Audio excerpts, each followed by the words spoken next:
ভাল অভিনেতা, খুব ভাল ডান্সাৰ। নাচিবলৈ আমি এবাৰ এইখন ছবিত সুবিধা দিব নোৱাৰিলোঁ, কিন্তু অভিনয়ৰ পাৰদৰ্শিতা তেখেতে দেখুৱাইছে। নিশ্চিতভাৱে আপোনালোকে একেবাৰে মৰাণৰ ভিতৰুৱা অঞ্চলৰ ল'ৰা ওলাই আহিছে সপোন বাস্তৱ কৰিবলৈ নিজৰ। গুৱাহাটীত নাটকৰ লগত জড়িত হৈ আছে, মঞ্চ অভিনয় কৰি আছে, তাৰ মাজতে অডিশ্যন দি ফুৰিছে।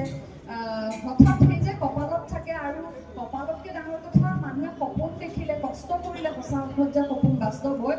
1800 ল'ৰা ছোৱালী এপ্লাই কৰিছিলে, তাৰ মাজত আমি 500 চিলেক্ট কৰিছিলোঁ অডিশ্যনৰ কাৰণে।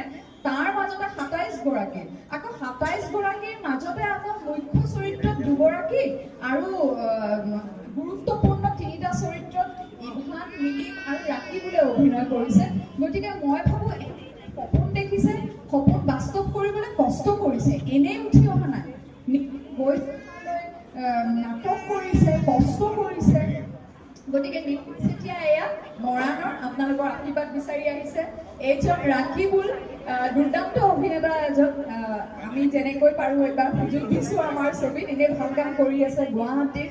ৰাখিবুল ভাৰ্গৱৰ লগত পৰিচয় হ'লে। এয়া মীমাংসী, বহুত ভাল কাম কৰি আছে আমাৰ ছবিত। বহুত আমি দিব পৰা নাই, ভুমুকি মাৰিছে, এই বুলিয়ে মাৰিছে কাৰণ মীমাংসীৰ আৱেগ আছে এই ছবিখনৰ লগত। প্ৰথমখন যমুনা মুনিকৰৰ চিত্ৰগ্ৰহণকাৰী, তেওঁৰ বৰ্তাক আছিলে অজান বৰুৱাদেৱ, আৰু অজানদাৰ ভতিজা। তেওঁৰ নিজৰ পিতৃও তেতিয়া আমাক অজানদাক এছিষ্ট কৰিছিলে সিদ্ধাৰ্থ বৰুৱা বুলি। সিদ্ধাৰ্থ দা কেমেৰামেন, তেখেতৰ ছোৱালী মীমাংসী। এয়া ঋতুপৰ্ণা কলিতা, ভুমুকি মাৰিছে আৰু ছবিত মুঠতে। আৰু খুব এগৰাকী ভাল গায়িকা। আৰু আছে আমাৰ মৃণাল গোস্বামী, মৃণালে অভিনয় কৰিছে দাদু। চাব আপোনালোকে ছবিত, তেতিয়া গম পাব কি কৰিছে মৃণালে। বহুত দিব পৰা নাই আমি, কাৰণ মই এটা ভাবিলোঁ যে 500 ল'ৰা ছোৱালী অডিশ্যন দিছে, তাৰে মাজত যাক যিমান পাৰোঁ উলিয়াম আৰু। তেনেকুৱাতে পল্লৱ চলমনি বদতি বুলি কৈ পেলাই অডিশ্যন দি শেষৰজন আৰু অডিশ্যন দিয়া।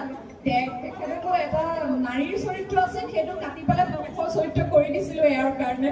দেখা পায় অকণমান সকলোৱে ভুমুকি মাৰিছে, সপোন বাস্তৱ কৰিবলৈ ওলাই আহিছে আপোনালোকৰ আশীৰ্বাদ বিচাৰি। গতিকে বেছি দীঘলীয়া নকৰোঁ, এইখিনিতে কেৱল আপোনালোকক এইটোৱে জনাব বিচাৰিছোঁ যে জানুৱাৰী 2 তাৰিখ 2026 ছবিগৃহলৈ আহি আছে যৌৱনে আমনি কৰে 2। আপোনালোকে মৰম আৰু সঁহাৰি দিব। সকলোৱে এটা কথা, সকলো কনফিউজ হৈ আছে যে একেটা কাহিনীয়ে হ'ব নেকি।